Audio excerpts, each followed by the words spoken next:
almost 200 years, the ship of the line was the dominant fighting machine on the seas. Manned by a crew of 850 and capable of firing over 1.5 tons of iron shot in a single devastating broadside, these 18th century floating fortresses were the nuclear-powered capital ships of their day. It's like an office building with cannon. It's intimidating, it's big, it's powerful, and it is the most complicated thing in 1750. In the 17th and 18th centuries, these wooden walls, crewed by iron men, fought titanic, bloody battles. The largest fleet actions in history. Battles that would crush and create empires. Using color reenactment, Battle Stations goes below decks of the age of fighting sail's most famous warship. Her name is Victory.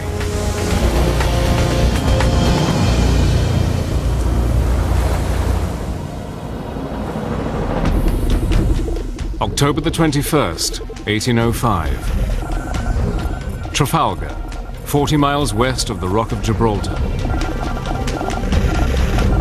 50,000 men and 60 warships engage.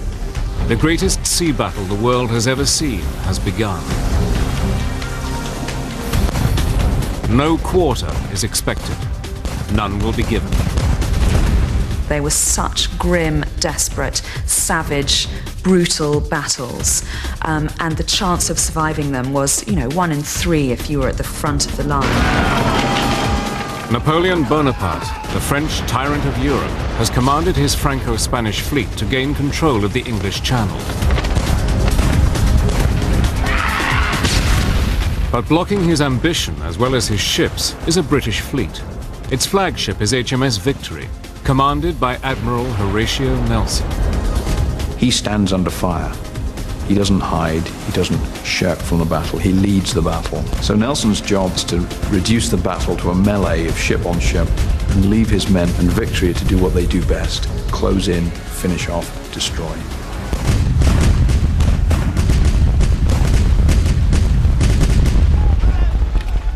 But the story of HMS Victory begins nearly half a century earlier, during a period of conflict known as the 7 Years' War.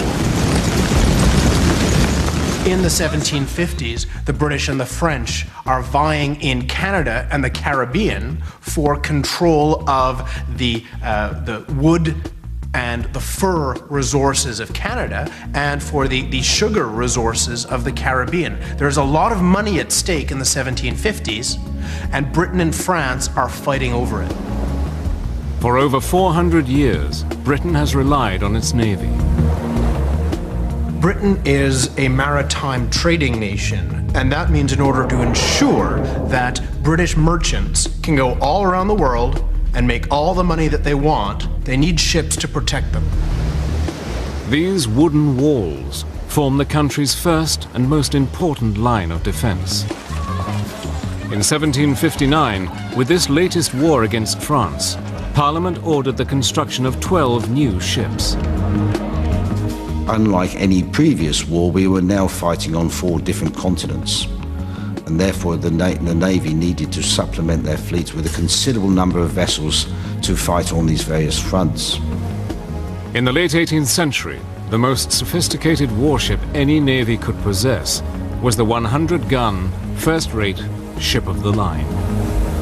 In 1750, nothing is more complicated than a sailing ship, and no sailing ship is more complicated than a ship of the line. And the biggest ship of the line in the Royal Navy is a 100-gun first-rate like HMS Victory. In many respects, looking upon it from a 21st century point of view, she is the equivalent of a intercontinental ballistic missile submarine. The surveyor of the British Navy, Sir Thomas Slade, would design the finest example of a first-rate ever produced in Great Britain. A ship that would take center stage in one of the most famous naval battles in maritime history. Thomas Slade was a rather ingenious man. He was actually measuring captured French vessels and adopting the ideas into his own designs to improve speed and capability. Slade's design laid out the basic shape of a vessel almost 230 feet in length, weighing almost 4,000 tons. First of all, the keel is laid. On this particular ship, it's just under 160 feet long. And then you start fitting the frames which form the ribs of the ship, which extend all the way up to the top line of her hull. Then you start fitting on all the external planking and the internal planking. And in the lower part of the ship, the vessel is subdivided into various compartments.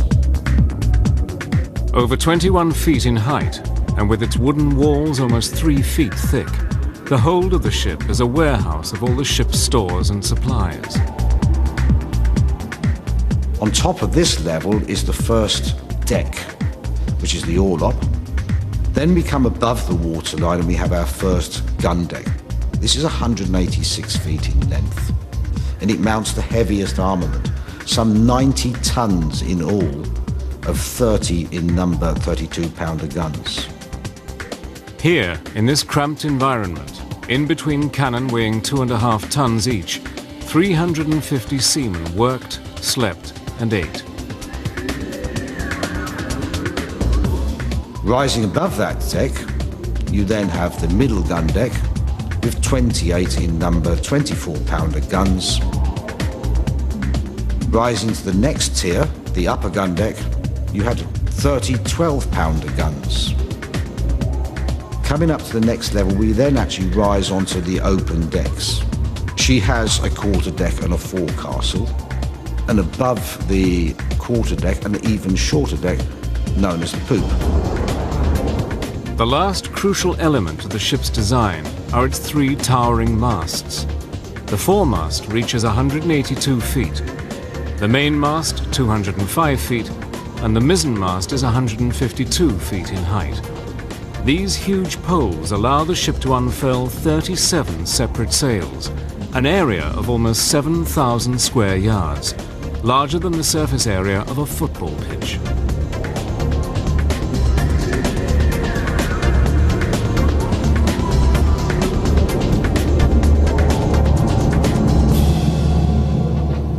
But in the pre-industrial 18th century, producing a warship of this scale and sophistication was a monumental undertaking.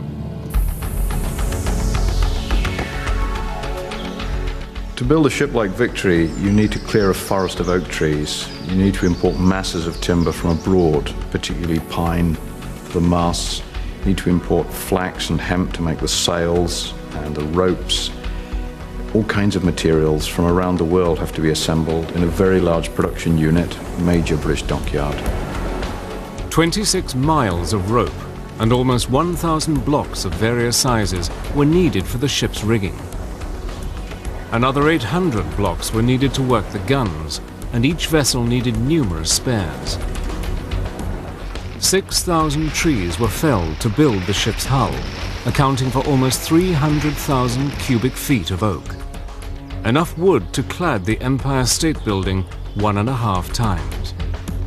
The Royal Navy of the Revolutionary and Napoleonic Wars is so large, and it gets through so much material, that it pioneers what we think of as modern industrial production. When building commenced, the ship had not been given a name.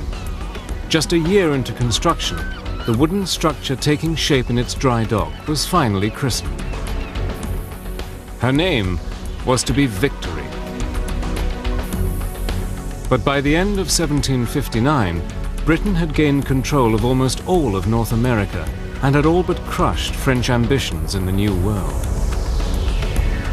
The 7 Years' War was effectively over, and HMS Victory was no longer needed.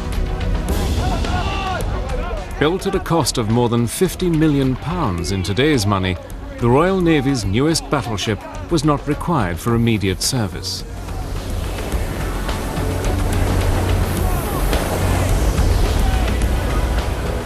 The first rate that would go on to become the flagship of the Royal Navy into the 21st century spent the first 13 years of her life laid up. But a new conflict on the other side of the Atlantic would see Victory in active service. The American Revolutionary War. With the formal end of the 7 Years' War in 1763, Great Britain had doubled the size of its North American empire. But levying taxes to cover the costs of this expansion created resentment in the colonies. With France as an ally, the colonists challenged British rule. The Revolutionary War had begun.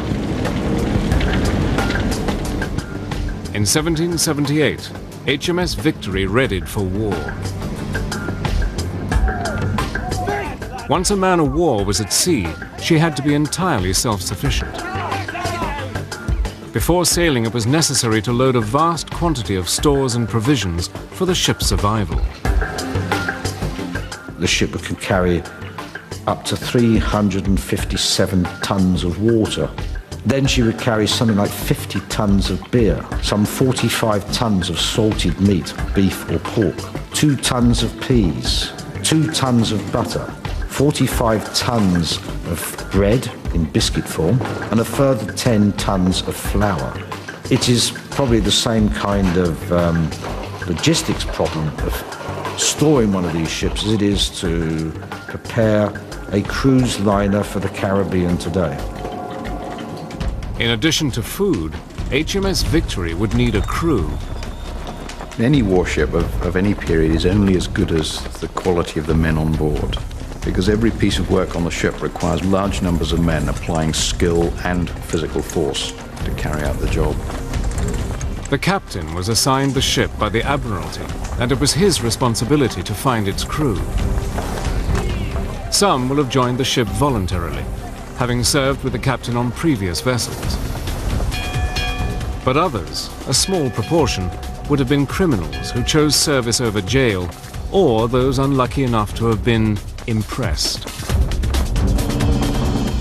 In times of conflict, when volunteers and recruits were scarce, press gangs would seize and carry individuals into service by force. The press had quotas to fill. And if you tell a press officer that he's got to impress so and so many able seamen over the course of a week, and he's a little bit short of his quota, well, perhaps a shepherd or two is going to find himself aboard ship wondering how he got there. Though life on board a ship of the line in the 18th century offered little in the way of comfort, conditions were not as bad as popular depictions would have us believe. A Royal Navy vessel of the 18th century represented a microcosm of British society. Class and the privilege of rank meant that for the officers, life on board a ship of the line was more comfortable than that of the common sailors. In the closed and stuffy environment of the ship's gun decks, the majority of the ship's company was housed. On one deck alone, 350 men would work, eat and sleep around the main armament of 32-pound guns. I think there's no doubt that the life on board in the late 18th, early 19th century would be profoundly shocking to us now, both in terms of diet and discipline and work, and even only having 14 inches of hammock space. It's all immensely cramped and uncomfortable and difficult. But it's always relative. The conditions for the men on board are infinitely superior to those ashore, because the men get 3 square meals a day, they get meat several times a week, which nobody on shore in an agricultural labouring job could rely on. They're treated better than people ashore because they're worth more. The state needs these men. For the majority of the crew, their diet consisted chiefly of salt beef or pork, oatmeal, biscuits, and occasionally cheese and butter. Hot food could only be prepared at the galley stove in calm weather, and there were no fresh provisions except on rare occasions. Although the food would be monotonous, it was given in good quantities, and the average seaman then was actually eating between 4,500 and 5,000 calories a day. And he needed this amount of calories primarily because the work on board was all manual and hard. Crucial to the well-being of the ship's company was its surgeon. By providing medicine to maintain the general health of the crew, he would treat everyday ailments from boils and sores to diseases and the horrific maiming injuries caused by battle. But 18th century sailors would often seek the solace of other, more common medicines: beer and diluted rum, known as grog. And you didn't get a little bit of rum, you got a lot of rum. And the great big beaker of rum that every sailor got every single day kept the sailor in, to some extent, a perpetual state of mild alcoholic euphoria. You have to remember that during the 18th century, alcohol was drunk by nearly everybody from a very early age. And the reason why people drank beer was because it was safer than drinking water. It was believed at the time that a drunk sailor, a mildly drunk sailor, was a happy sailor, and that if it were not for the rum ration, discipline would fall apart in the Royal Navy. In an environment where lives frequently depended on each member of the crew performing their roles, there was no room for error or insubordination. On a ship like Victory, it's essential that everybody knows what they're doing. So there are certain rules of good behavior and decorum that have to be observed. Anybody who breaks those rules is punished. Punishment was meted out swiftly and could be harsh. But in the 18th century, punishments handed out on board a ship of the line were less severe than is commonly believed. At the same time as Lord Nelson is fighting the French aboard his ships, minor theft is a hanging offense in England. And it is in fact the Royal Navy which introduces to British justice the very idea of lesser punishments for lesser offenses.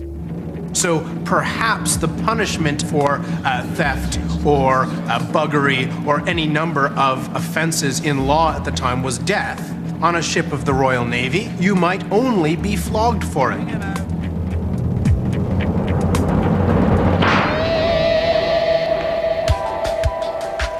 For the skilled seaman, the day was governed by a series of watches. Each man would take his turn carrying out the duties of the watch on deck, setting and trimming sails, steering and navigating the ship. The idlers, those that did not keep watches, were called at 5:30 a.m. They would then start to scrub the lower decks with large blocks of sandstone called holystones. And apart from physically sailing the ship, crewmen were also expected to keep their gunnery skills finely honed.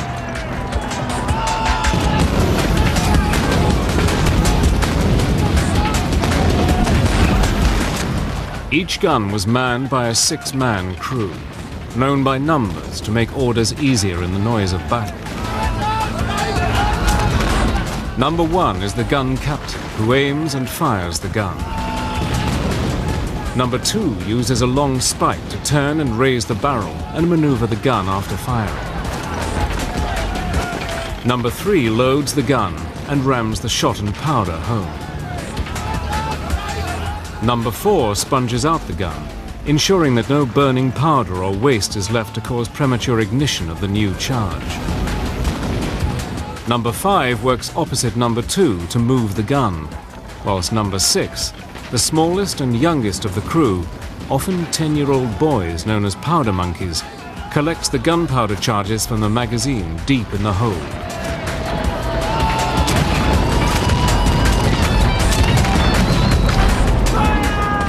Crew in itself is just as important as the gun. If they're not in the right place at the right time, then the whole process goes to pot. So, for example, in a Formula 1 team, if the chap with a fuel hose forgets to stick it in and at the wrong time and the fuel goes all over, it all stops. You lose the race and that's it. If you lose the race in Napoleonic warfare, you're dead. It's as simple as that. The Victory's gun crews are trained with pinpoint precision and can carry out the complicated procedure to fire and reload their guns in just 90 seconds. Gun fires, gun is swabbed, gun is loaded, gun is rammed, gun is loaded with ball, gun is rammed, gun is loaded with wad, gun is rammed, gun is run out again, gun is fired, over and over again, like pistons in an engine. Fighting at sea is a deadly business. A cannonball of the period is the same concept as a modern depleted uranium warhead. It takes the potential energy of a ball and a big bag of low explosive gunpowder, converts it into the kinetic energy. Mass times velocity is momentum. Momentum hits sailor. Wham! Sailor is jelly. When that much mass, propelled at that high a velocity, hits the walls of a ship, it goes right through. Those big balls, the round shot, are tremendously efficient at turning potential energy into destructive energy. In July 1778, just 5 months after she set sail, the gun crews of HMS Victory experienced their first taste of the horrors of combat. The French, who had backed the American colonists in the Revolutionary War, came head-to-head with the Victory just off the coast of France. But the ensuing battle was indecisive, the French fleet slipping away from the British without sustaining any significant damage. But storm clouds lowered over Europe. France's economy had been shattered by the war. As taxes soared, discontent spread across France. Inspired by American independence, the French began their own bloody revolution.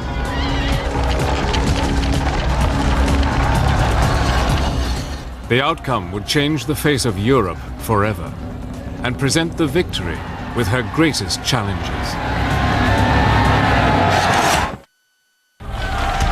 In 1789, growing discontent with France's feudal government exploded into an open revolt. With the execution of Louis XVI, revolutionary France found itself at war with Austria and Prussia, and in 1793, Britain followed. Britain's navy immediately blockaded French ports.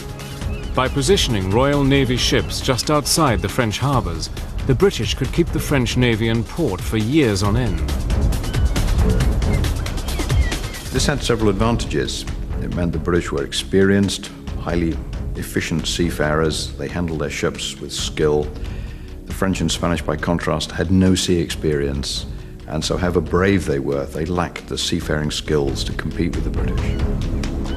In fact, the blockade was so effective that one contemporary witness described the French as being, for the most part, badly equipped, that a portion of the crews had never been trained at sea, and that, in short, the fleet was not in a state to perform the services appointed to it. But the French themselves were to blame for the poor state of their navy. Caught up in the bloody turmoil of the Terror, thousands of aristocrats, many of them naval officers, were executed. If you wanted to really hurt the French Navy, one way to do it would be to take all the officers out and kill them. And that, of course, is exactly what the French government does during the French Revolution. They removed all of those skilled navigators, seafarers, and commanders, and they had to repopulate the quarterdecks of their ships with over-promoted midshipmen, merchant ship captains, and civilian volunteers.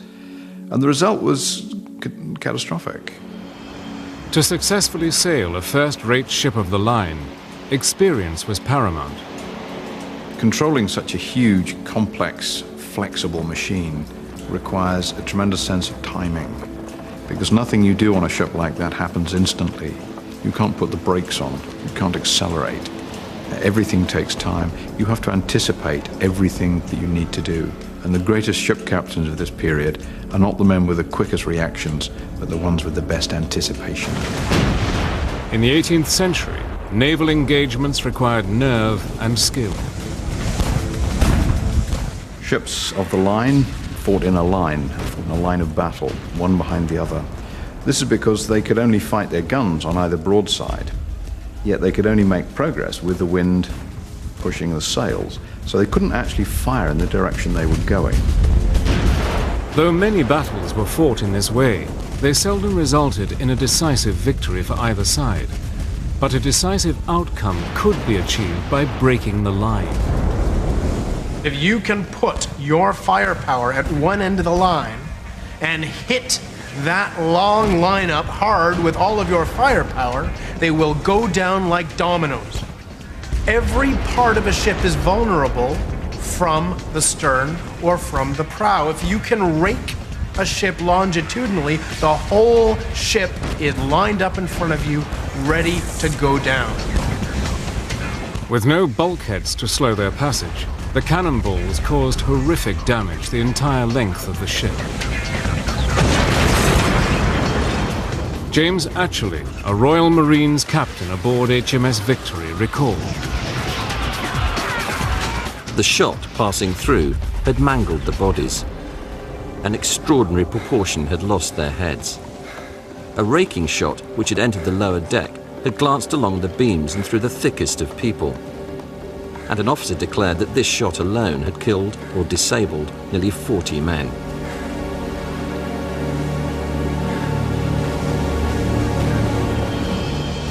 On February the 14th, 1797, at Cape St. Vincent, near Gibraltar, HMS Victory faced a numerically superior Spanish fleet on its way to join the French. In the ensuing battle, a young frigate captain, Horatio Nelson, broke the Spanish line and attacked several ships, including the Santissima Trinidad, then the largest ship in the world. By nightfall, the Spanish had been beaten into submission. The British, inspired by Nelson, had captured 4 and crippled 10 of the Spanish vessels. Britain had secured its unassailable position in European waters, thanks largely to Nelson, a man who would later become a legend. In October 1797, the Victory returned to England, where she was refitted and repainted with her distinctive black and yellow livery.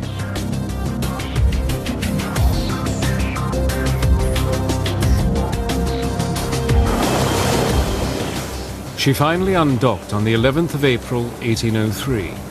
The cost of her refit had been the equivalent of another £50 million.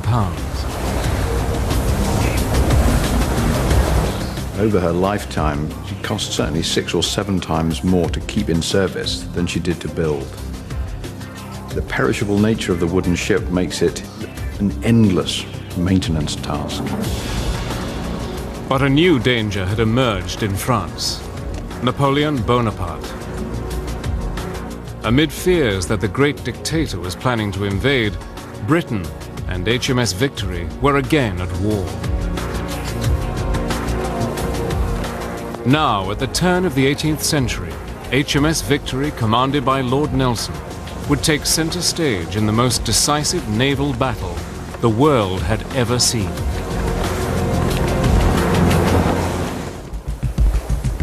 The early 19th century saw a brief period of peace signed between Britain and France at Amiens in 1802, but it was an uneasy agreement, and war broke out again in May 1803. Napoleon Bonaparte, the tyrant of Europe, had set his mind on the conquest of Britain. In order to force Great Britain to do his will, Napoleon Bonaparte is prepared to invade Great Britain. In order to get to Great Britain, he's got to cross the English Channel. In order to cross the English Channel, he has to ensure that his army is not attacked by the Royal Navy in the process. With his navy blockaded in ports throughout Europe, the great dictator gathered an army more than 120,000 strong in the Pas de Calais. But Bonaparte knew that before any invasion could take place, the Royal Navy must be swept from the English Channel. Let us be masters of the Straits for 6 hours, and we shall be masters of the world. The scene was set for the most decisive naval battle in history, Trafalgar. The biggest problem that the French have in fighting at sea is Napoleon. Napoleon is a master of war. He understands battles, campaigns, tactics, strategy, but he hasn't the faintest idea about the sea. What Napoleon wants to do is send Admiral Villeneuve out towards America to decoy, to tempt Nelson out westward away from the French and the Spanish fleets. His entire policy is hanging on the one question of whether he can decoy enough of the Royal Navy far enough away to enable him to shape the battle space for this crossing. But Admiral Villeneuve, Napoleon's commander of the Franco-Spanish fleet, had encountered Nelson before. Knowing that he was about to pit himself against the most skillful sea captain of the age filled him with a sense of impending doom. So Villeneuve, in the weeks and months leading up to Trafalgar, says, look, we can't compete with these people. They're more dynamic, they're more aggressive, they're more innovative than we are.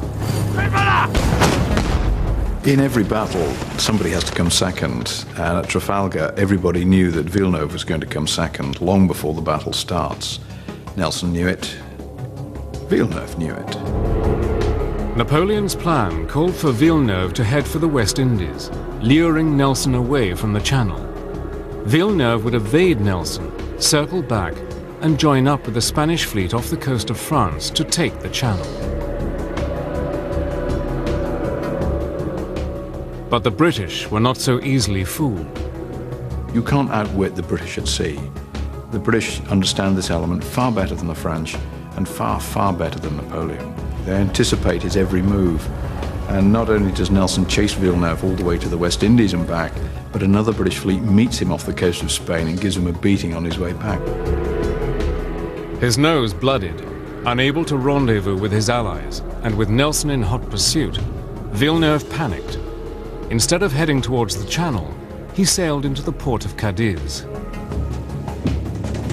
Nelson, on board HMS Victory, decided to anchor 50 miles from Cadiz and ordered his frigates to watch the port. Villeneuve, under orders to sail immediately for the English Channel and believing Cadiz to be blockaded by only a small number of British frigates, sailed out of port and straight towards Nelson. Nelson understood there was no point fighting a battle that was inconclusive. There was no point engaging in all the drama and cost of a full-scale fleet battle if you couldn't annihilate the enemy. And he used that word over and over again. He said, only annihilation will do. Nelson's plan for the battle called for the Royal Navy's ships to form into two columns. These two columns would sail at the center and rear of the enemy line of battle. Nelson's two-column attack on the Franco-Spanish line is designed to cut them into three pieces. His flagship is going to cut the enemy line 1/3 from the front. And the purpose of that is to destroy the enemy flagship, to take out their command and control center, to leave the rest of the Franco-Spanish fleet as a confused mob. Nelson was the ultimate risk taker. Before almost every battle, he says things like, glorious victory or Westminster Abbey, meaning, you know, he's either going to die a hero or he's going to achieve victory. On the morning of October the 21st, 1805, 40 miles west of the Rock of Gibraltar at Trafalgar, the two great fleets drifted on a light breeze towards battle. The French and Spanish began to form a line, when suddenly one of the Spanish captains realized that the rear of the line was perilously exposed. Our van will be cut away from the main body, and our rear will be overwhelmed. Half the line will be compelled to remain inactive. The French admiral will not grasp it. The fleet is doomed. The French admiral does not understand his business. He has compromised us all. As the two fleets were advancing towards each other off Cape Trafalgar, Nelson famously ordered the signal, "England expects that every man will do his duty." What he wanted to say was that England confides, has confidence that every man will do his duty. But the word confides wasn't in the signal book. It would have to have been spelled out. So his signal officer, John Pascoe, says expects, and Nelson says, yes, that will do. But the men know what Nelson means. And the fact that he's taken the time and the trouble to compose a signal to send to them just before the guns start firing, as they're going into battle, has a tremendous impact on their morale. Just a few moments later, HMS Victory drifted into range of the French guns. A minute or two of awful silence ensued, and then, as if by signal from the French admiral, the whole van, or at least 7 or 8 of the weathermost ships, opened a fire upon the Victory.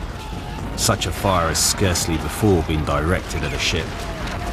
Fought at close quarters, the Battle of Trafalgar raged in an area just 1.5 miles long and a half-mile wide.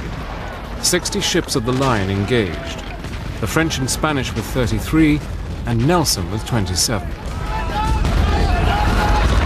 According to Second Lieutenant Roteley, a Royal Marine officer aboard HMS Victory, the fighting was brutal. There was the fire from above, the fire from below, besides the fire from the deck I was upon. The guns recoiling with violence, reports louder than thunder, the decks heaving and the sides straining. I fancied myself in the infernal regions where every man appeared a devil. A midshipman on the Royal Sovereign later writes, "It was shocking to see so many brave seamen mangled so. Some with their heads half shot away, others with their entrails mashed, lying panting on the deck." Almost 2 hours after the battle had begun, a single musket shot fired from the rigging of the French ship Redoutable rang out.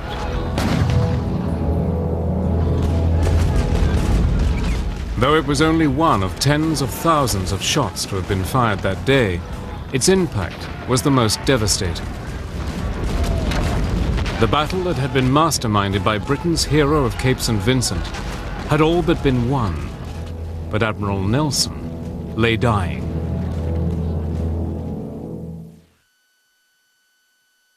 Amid the chaos of the Battle of Trafalgar, Admiral Nelson, Britain's hero of the Battle of Cape St. Vincent, was fatally wounded.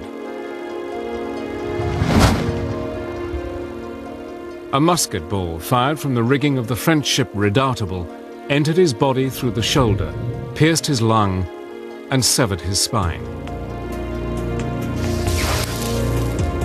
As he lay dying, the Franco-Spanish fleet was destroyed. Trafalgar had been won, but the cost of the battle had been high, and British losses were heavy. Almost 450 killed, and another 1,300 wounded. HMS Victory sustained the heaviest losses of any British vessel. 57 men killed and 110 injured. But of the 27 ships in the British fleet, not one had been sunk or captured.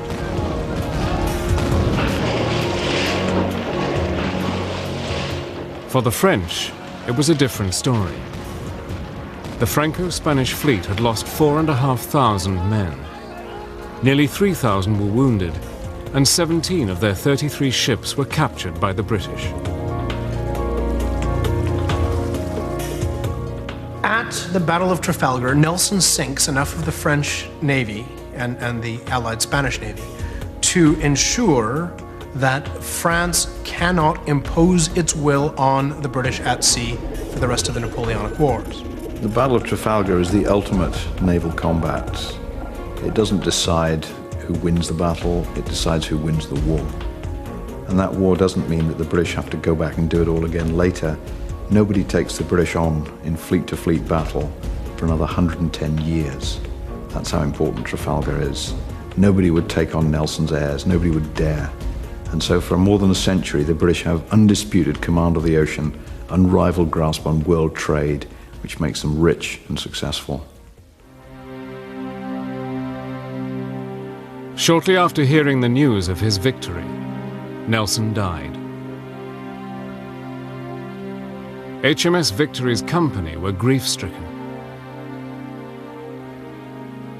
Great God, a seaman exclaimed on hearing the news. I would rather the shot had taken off my head and spared his life.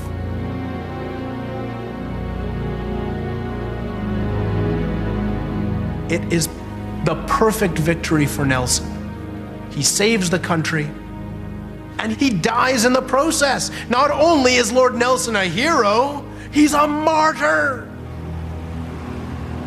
Is it any wonder that the British people build a great big stick in the middle of London and put a statue of Lord Nelson on the top of it?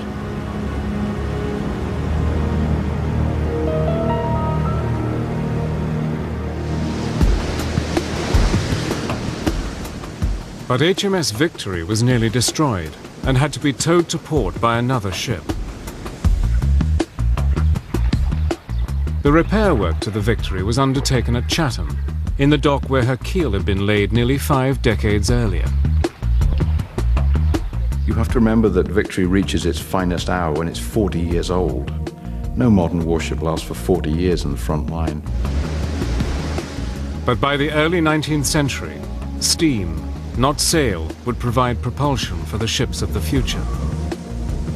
Robert Fulton's steam-powered riverboat, the Clermont, heralded a new era of technology. The age of fighting sail would soon be a thing of the past. Even when she's laid down in 1759, Victory is already a very mature technology. Wooden sailing ships have been around for a long time. Muzzle-loading cast iron cannon as well. And in the same year, James Watt comes up with a separate condenser, leading to the first successful steam engines and the beginnings of the Industrial Revolution. And the irony for Victory is that she will outlast almost all of her contemporaries as warships, but she'll be rendered obsolete by steam power. HMS Victory made her last voyage into Portsmouth in December 1812. Now 47 years old, the same age as Nelson at his death, she would never again see active service. After such an illustrious and important career, the final entry in her log reads, "Moderate breezes and snowy weather. Ship returning the remaining stores to the victualling office and dockyard. Signed, P.H. de Moresque, Captain."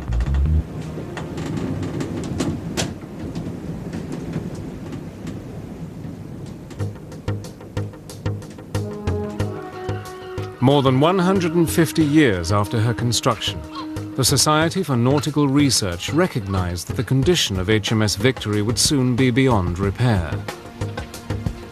The Death Watch beetle causing untold damage to its wooden structure. A Save the Victory Fund was launched to repair the famous ship and to restore her appearance to that of the ship Nelson had known at Trafalgar.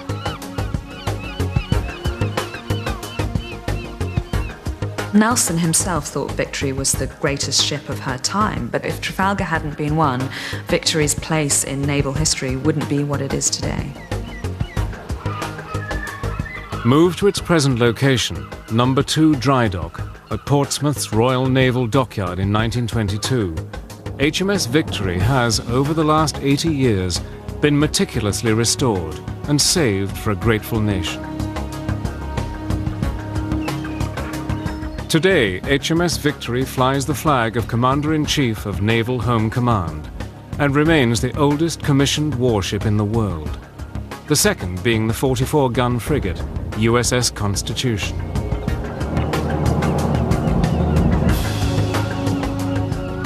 Open to the general public, the first-rate 100-gun HMS Victory remains a living monument to the courage and determination of those who fought with Nelson during the Napoleonic Wars, the golden age of fighting sail, and of the Royal Navy's finest hour.